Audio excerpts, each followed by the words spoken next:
Outer Orange. Today, we are going over some results for Cardfight Vanguard and a touch of Shadowverse. Let's go ahead and get started. I haven't really looked at results in a while, so I kind of have to go through Fuzzy's media here. So Fuzzy, I'm sorry out here, but we do have some results to kind of talk about. First, starting off with the WGP Deluxe for Season 2. This is Singapore, top 8 breakdown. Ava, Shidoji, Shiranui, Prison, Majesty Lord, Leodord, and Lascuria. Majesty Lord, I assume, has the cards. There's some promos. Actually, I think we just got them on the English side. I don't know if there's another promo that came out since then. We got some stuff. Anyway, quite a bit of diversity here, considering this is during Shidoji meta, so this is kind of interesting to see. As you guys know, there's been a lot of discussion about Shidoji and how powerful the deck is and all that kind of fun stuff, and it is definitely a strong deck, and it did take first place at this event. It is a very pretty lethal deck. I think Different Fight actually has a video of him watching this matchup. Shiranui is a monster of a deck, so taking down Shiranui is actually pretty hard right now. I feel like I don't know how people are feeling about Shiranui, but I still feel it's one of the best decks in the format, especially with the Vanguard restriction happening now. This deck is just such a menace. Now being able to revive Shenri and be able to just constantly spam draws while also, you know, having multi-attack and all this stuff, even with the tap on it, this deck is still just insanely lethal. So seeing Shidoji still beat this deck is definitely something to not, you know, look down upon and just really appreciate Shidoji. I know some people have definitely been talking about it. It is a combo focused deck and stuff like that. I'm actually very interested in it myself, as I do like combo decks. It kind of reminds me of Steam Maidens. I was a big fan of how Steam Maidens played. Not necessarily the strength of it, but I just enjoyed the playstyle a lot, hence why I played it for a good bit of the time while it was very strong. But after that, we do have Ava over here. We have Prison. Ava is extremely consistent for the most part, so it's still, I think, a good pick to take. It does have a little bit of issue of getting rushed down against certain decks, but this deck is just so consistent and deck thins so much that this is always a very lethal deck to face into if you don't have like PGs all the time on you. Even with going into the new season with Archetype coming out and Messiah being stronger and Shidoji dropping, this is definitely a deck to still kind of be on the lookout for. It just deck thins a lot. The chances of it checking triggers is very high. It's just always going to be doing something aggressive. The lines are always aggro, and it's very hard to take this deck down unless it itself is taking itself down, or decks out, or it doesn't have the monster card to send back to Ava's. You know, just stuff like that will slow it down a little bit, but otherwise this deck's a menace.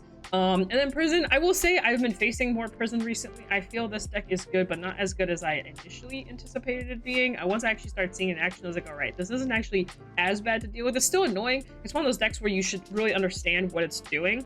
And then when you understand what it's doing, it's a little easier to fight. It's definitely a deck to be testing into just to understand how to fight it. But once you have a general gist of it, it's not too bad. I think the biggest fear is definitely the constant triple drive, because you just never know when that breaking is going to come out. Just kind of shoot you out of the dust if you're not a deck that draws fast enough. I will say decks like Messiah, decks like Shiranui, decks like Ava don't fear this deck as much, as long as they get to like the mid to late game, because they'll be drawing a lot and then they can kind of recover from that, and they have the resources to manage to kind of be okay with whatever Prison is doing. But anyway, that's basically WGP there. I had a lot to say there, more than I thought I would.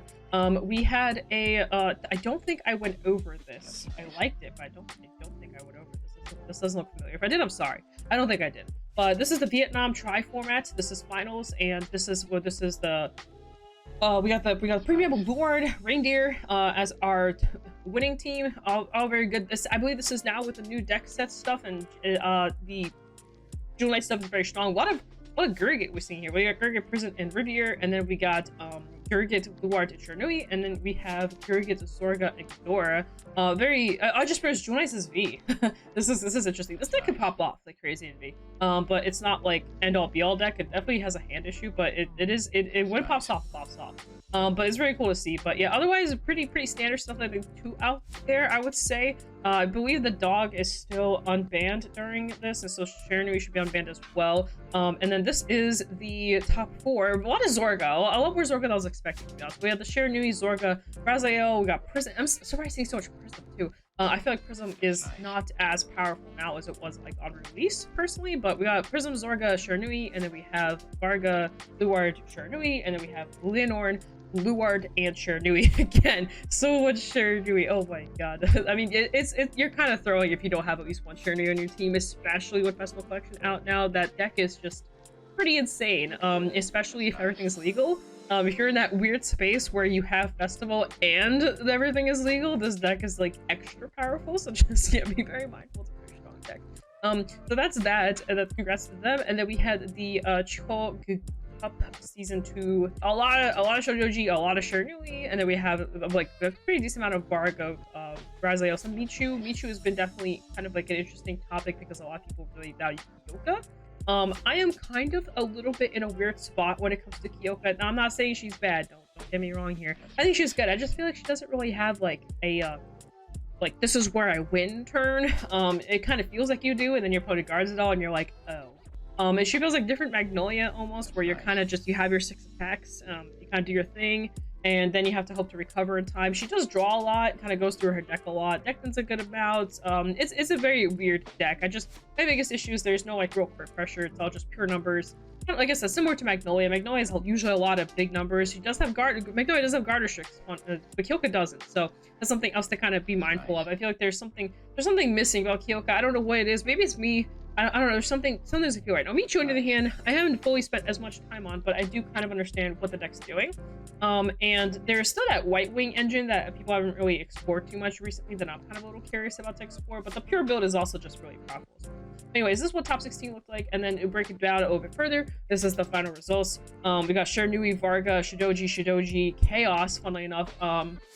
Vanguard, we have the Michu, Varga, and Raziel, and then we have Blackfire, our DP Robo Boys, and Charmouts. All pretty relatively good strengths here. I think Leonard definitely got a bump in strength the last like 2 sets, I want to say. I used to really undervalue this deck. I really can't say that anymore because it's actually drawing cards now. I think my biggest issue with this deck in the past was it really didn't draw fast enough.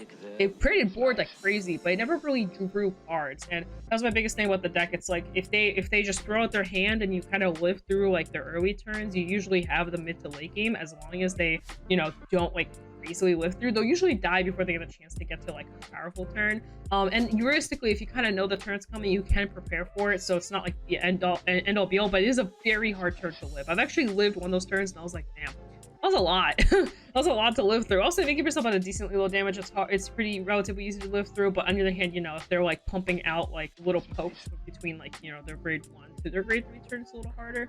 But it's weird. But personally, I did see the full pop off and I was like, all right. But now with the broccoli and the drawing and, you know, everything it does now, I do think the deck's actually a lot more significantly stronger. That's my personal opinion. I just believe that if you're not drawing enough cards, it's kind of hard to play the game sometimes.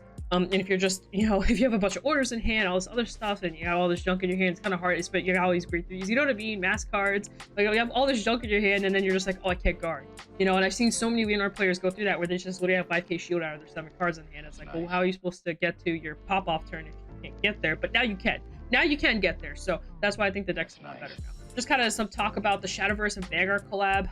If you're really interested in Shadowverse, just FYI, the Vanguard collab is doing really well for Overlord players. So if you're a big Overlord enjoyer, which there's so many people out there, just know that that deck is really strong right now. I'm not obviously playing in the meta, so I can't tell you off the top of my head, you know, all the weaknesses and things of the deck. I don't know yet because I haven't spent time on it. But rumor has it this deck's kind of insane. Apparently there's a recent top 8 with, I believe, all the decks for Overlord decks, if I'm not mistaken. I could be wrong, but like I said, I haven't been super deep in the sauce because this is like a year ahead from like where we are in the English side, so I haven't been spending that much time on it. But as you can tell here, it's doing really well because Overlord's the top, but right next to it is not too far down is Alfred, and then here's PBO, and then here's Maelstrom, and then here's Tsukiyomi. That's a lot of Vanguard decks between the other decks, because just in between all that, we also have the bats of this deck. We have the Rune, the Spell Chain deck, we got the Earthbright deck, we got the Emulate Haven deck. You know, they're sprinkled in here, but the Vanguard decks are just doing even more than I feel like some of these other decks are. Keep in mind, this bats deck was like literally like the deck to be on. One of the strongest decks in the format before the Vanguard collab, and now look what happened. Like look at the difference. Like that's pretty insane. That's a 20% increase difference in weights. Like that's pretty big. Here's another breakdown. It might be the same one. Let me see if these are like different time frames. This is 7/7. 7/14. Wow, that is insane. It's still basically the same. Alfred dropped a little bit. Tsukiyomi's not on this list, and PBO and Maelstrom dropped on this one a little bit. But still, this is wild. This top 3 is wild. We're not gonna go over it again, but that's wild. Let me see if there's anything more. We got another one. We got the Block A Asuka WGP. So again, also Shodoji. People really, you know, respect this deck. It's very up there right now in terms of strength. Varga, Shiranui, Kairi's interesting. I've been testing Kairi, and I've kind of fallen off her a little bit. The Mermaid Ride line actually really helps this deck, so that's something to just kind of know. Velstra, Dayusha, I wonder how Dayusha's. Who cares? Okay, what? Anyway, Razrael, Archive, and so on and so forth. Got a bunch of one-ohs here.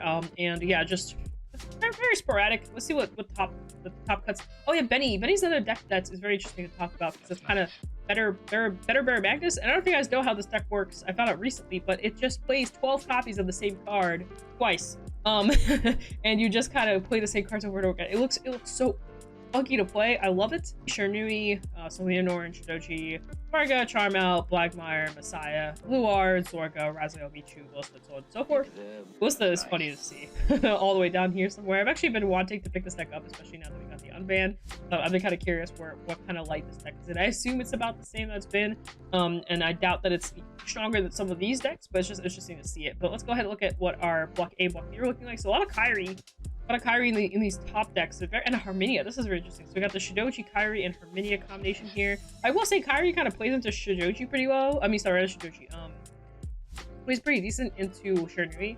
I will say now they have the grade 2 that it can run, so they're going to get their effects to dominate regardless. But anyway, it's just interesting to see how this line of play goes. And then we have the Varga, Shidoji, and the Vanguard. We got TC, a very explosive deck, Kyrie and Zorga, and then we have a Shidoji, Benny, and Belstra combination. So all really interesting decks. Definitely a little bit of diversity here with some of the Kyrie engines in here. I'm kind of curious what these decks are looking like. Oh, so they're actually running the Volsta engine. Interestingly enough, so some people still value the order line. I will say the order line isn't bad, but I'm not like crazy about it either. This is a pretty standard. If you're interested in the order line, this is probably the go-to order line list. It's very standard, very streamlined, very to the point. There's no like weird sauce in here. I think the other thing you might consider changing is maybe this card for something else if you want to just play a different defensive card. But overall, this is a very to the T list. Like there's nothing weird here. And there's a very Steve-wide list. So basically you just have your Kyries, you can technically run these at 2 even if you really want to, and you can probably slot in like, I don't know, like another order maybe? I don't know. Like you could probably find but no Stegra. I just realized there's no Stegra in this list. Wow, they have the Blast engine but no Stegra. But yeah, this is a Stegra list order list because I guess they just want to go through the soul. I think they're focusing on the Utica balance more so than everything else. And no Fansep, by the way, which is another card you can run. But I think this is a really good list to start out with. If you're really interested in Kyrie, you just want like a very basic list, this is probably the list to go to. There's nothing too out of the ordinary here. It's very Steam-wide and you'll see that performs pretty well. Because it's just the good stuff, the deck. You're spending all the good stuff, you're bouncing cards, you're going to grade 4, you're doing all this stuff. A lot of people just value this deck because you can go second into Divine decks and not worry about too much, and then just ride up, have triple drive, and all that crazy stuff. I will say this deck hard loses to Shiranui in my opinion, and I also think it hard loses to Ava. I think it's one of its worst matchups, and it is very hard to recover in a lot of these situations, so just something to kind of keep in mind. I would be very weary of that. So that's my personal thing I would say about Kyrie. She just really struggles into those two. Shiranui would take triple drive away from her, which is very, very bad for you because that makes that turn even more aggressive than it already is. And then on top of that, you can't fill your board as fast as they can fill their board. They draw faster than you do, which is crazy to say because this is the drawing deck. But yeah, just something to kind of keep in mind. This is not a very friendly matchup into Shiranui. Ava likes to go first, and you like to go second, which is bad for you because Ava has a better going first turn than you have a stride. You have a grade 4 turn because they have the crit pressure, and you have the numbers pressure. And crit pressure, I think, is stronger than numbers pressure at the end of the day, and that's just how it is. But anyways, that's and then anything else we want to take up? Let's take a look at this Benny list real quick, so just so you guys can see what in the world Benny looks like. It is a very interesting looking deck, to say the least. Let me show you guys sort of what kind of cook the Benny's cooking. So this is Benny. Basically, you soul charge up to this, and then based off how much soul you have, you negate your opponent power. Like they'll go -5 based off how much soul you have, and then you'll just keep doing that. -5, -10, -15. But if you notice, the deck is running 3 of these, and 3 of these basically triggers maybe an order or 2, and that's it. You might be wondering, what are these cards? They're all exactly the same. The 2s are all the same, the 1s are all the same. So this one, it basically searches for the 1. It has to be specifically the one that she like just combined with, so her would be the yellow one. And then you basically just get effects off of them. They just bind cards. And then the same thing for this one. This one grabs the purple one, and then the purple one has the exact same effect. And then the grade 1s basically do the same thing, and I believe they all go back into soul as well. It's such a weird thing, but they all have the exact same skills. And here's basically what the ones do. This one says when placed on rearguard, your opponent chooses one of the cards from the drops and finds it. At the end of the battle in which this unit boosted, the thing that search for it. You can put 2 rearguards in the same vertical column as the scene into soul. Choose one of your opponent's rearguards, bind them, and then if you do not bind them, your opponent chooses 2 cards from their drop zone and binds them. So this is very, very interesting the way this mechanic works. By the way, they all do the same thing. So just here, let's read the yellow one real quick, just so you guys understand like sort of what I'm getting at here. So this one says, if your Vanguard is grade 3 or greater, this can be paid the cost of potential blast 3 when you place a Vanguard by paying the cost. Counter blast search your deck for the yellow one, the grade 1 card.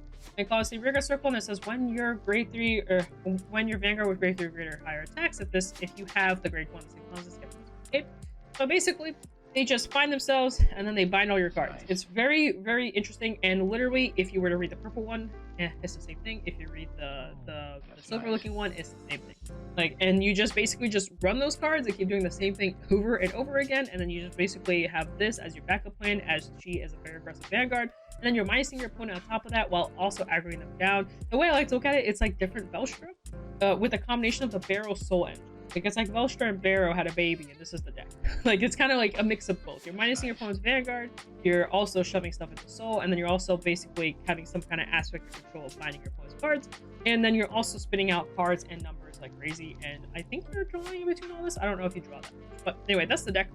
It's really cool. It's very interesting. It's very different from what I'm used to seeing in Vanguard decks. That's actually what I like about it. I like that it's just very streamlined to like basically 3 cards. You have your Persona, the 2 and the 1, and that's it. It's really cool. I really like that concept because it's very different from what we're used to seeing. That's basically Betty. I think that's all I really have to say about this. Should Doji go Burr, I guess? And then I think that's actually it. We have another Vanguard breakdown, and Overlord went even higher. Now it's at 40%, which is ridiculous, by the way.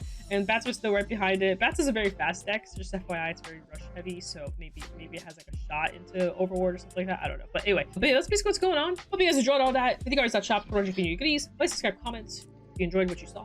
I hope you did. I'm here to help you, all that kind of fun stuff. And I'm trying to get to 5K by the end of the year, so you can be a part of that 5K journey with me. That's all the results. Hope you guys enjoyed that. It is quite a lot, at least in terms of JP. On the English side, we're about to enter set 3, which is Archite Shodoji set. And then we're also about to start BCS season soon, which will, I think, start in October. So we got about a month or two. So you got a month or two to kind of start really prepping, really thinking. We also got the lyrical set coming up, and I'll be talking about some of the decks in there in the upcoming videos. I don't know what to look out for, what the future is holding for some of these decks. And yeah, it's gonna be really exciting, and I hope to see you guys at BCS. I'll be attending them. Hope you guys are attending them too. Anyway, and that, guys, that's all I have for this video. Peace out. Das Vidanya. 50cards.shop, code if you need goodies, and see you guys in a future video. Bye.